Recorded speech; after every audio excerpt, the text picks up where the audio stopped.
അത് വളരെ ഗൌരവമുള്ള കാര്യമാണ്. ഇപ്പോൾ കേരളത്തിന്റെ ക്ഷേമ സംവിധാനങ്ങൾ പെൻഷൻ ഉൾപ്പെടെ രാജ്യത്തിന് തന്നെ മാതൃകാപരമായിട്ടുള്ളതാണ്. ഇതുപോലെ പെൻഷൻ നൽകുന്ന ക്ഷേമ ആനുകൂല്യങ്ങൾ നൽകുന്ന മറ്റൊരു സംസ്ഥാനവുമില്ല. 60 ലക്ഷത്തിലധികം വരുന്നവർക്ക് ഏകദേശം 9,000 കോടി രൂപയാണ് 900 കോടി രൂപയാണ് ഒരു മാസം നമ്മൾ അതിനുവേണ്ടി മാറ്റിവെക്കുന്നത്. അപ്പോൾ അത് ജനങ്ങളുടെ നികുതി പണത്തിൽ നിന്ന് നമ്മളോടൊപ്പം എല്ലാവരുടെക്കും മാന്യമായൊരു ജീവിതം ഉറപ്പുവരുത്താനുള്ള ഒരു ക്ഷേമ കാഴ്ചപ്പാടിന്റെ ഭാഗമാണ്. അത് അധ്യാപകരായവർ, സർക്കാർ ജോലിയിൽ കയറിയവർ ഉൾപ്പെടെ തെറ്റായ വിവരങ്ങൾ നൽകി അത് വാങ്ങിക്കുന്നുവെങ്കിൽ അത് അങ്ങേയറ്റം ഗൌരവമാണ്. അതിന് കർക്കശമായിട്ടുള്ള സമീപനം സ്വീകരിക്കും. ധനകാര്യ വകുപ്പ് മന്ത്രി അത് വ്യക്തമാക്കിയിട്ടുണ്ട്. സർക്കാരിന്റെ പൊതു കാഴ്ചപ്പാടാണ് അദ്ദേഹം വ്യക്തമാക്കിയിട്ടുള്ളത്.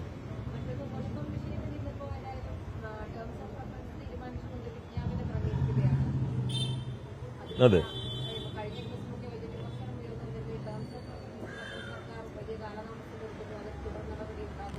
അല്ല, അത് തെറ്റായിട്ട് ഞാൻ അന്നേ പറഞ്ഞു. ഞാനിത് അന്ന് തന്നെ ഞങ്ങൾ പത്രസമ്മേളനം നടത്തുമ്പോൾ ഈ പൊടിപ്പും തൊങ്ങലൊക്കെ വെച്ച് നിങ്ങൾ കൊടുത്താൽ ആശയക്കുഴപ്പമുണ്ടാകും മാധ്യമങ്ങൾ, അതുകൊണ്ടാണ് ഇപ്പൊ തന്നെ പത്രസമ്മേളനം നടത്തുന്നത് അന്ന് വ്യക്തമാക്കിയിരുന്നു.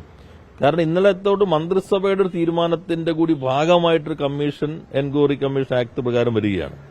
അപ്പോൾ ഇന്നലെ ക്യാബിനറ്റ് അത് ചർച്ച ചെയ്തു. ക്യാബിനറ്റ് തീരുമാനം ഇന്ന് തന്നെ സർക്കാർ ഉത്തരവായി ഇറങ്ങി. അന്ന് ചിലർ പറഞ്ഞിരുന്നത് ഒരു കമ്മീഷൻ വന്നതാണ് കുഴപ്പമുണ്ടാക്കിയത്. അത് ഇപ്പൊ വീണ്ടും കുഴപ്പത്തിൽ. അന്നത്തെ കമ്മീഷൻ വഖഫുമായി ബന്ധപ്പെട്ടിട്ടുള്ള കാര്യങ്ങൾ പരിശോധിക്കാനാണ്. ഇന്നത്തെ കമ്മീഷന്റെ ടേംസ് ഓഫ് റെഫറൻസ് വളരെ കൃത്യമാണ്. ബോണോഫൈഡ് ഒക്യുപ്പൻസ് ആയിട്ടുള്ള അവിടെ താമസിക്കുന്നവർ അവരുടെ ലീഗൽ റൈറ്റ് എങ്ങനെ പ്രൊട്ടക്ട് ചെയ്യാൻ പറ്റും, അതിന് നടപടിയാണ് സർക്കാർ സ്വീകരിക്കേണ്ടത്. അപ്പോൾ പൂർണ്ണമായും അവിടെ താമസിക്കുന്നവരുടെ അവകാശം സംരക്ഷിക്കാൻ നടപടി നിയമപരമായി ശാശ്വതമായ പരിഹാരത്തിന് സ്വീകരിക്കേണ്ട കാര്യങ്ങളെക്കുറിച്ചാണ് ഈ കമ്മീഷൻ ശുപാർശ നൽകേണ്ടത്.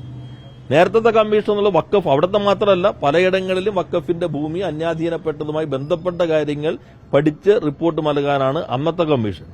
ഇപ്പോൾ രൂപീകരിച്ചിട്ട് കമ്മീഷൻ 100% അവിടെ താമസിച്ചുകൊണ്ടിരിക്കുന്ന സാധാരണക്കാരുടെ താല്പര്യങ്ങൾക്കാണ്. വളരെ 600-ലധികം കുടുംബങ്ങളുണ്ട്, 3000-ലധികം താമസക്കാരുണ്ട്, 18 റിസോർട്ടുകളുണ്ട്, 48ഓളം ഹോം സ്റ്റേ ഉണ്ട്, 2 ബാറുണ്ട്, ഒരു ബീർ ആൻഡ് വൈൻ പാർലർ ഉണ്ട്. ഇതെല്ലാം ഉള്ള വലിയ പ്രദേശമാണ്.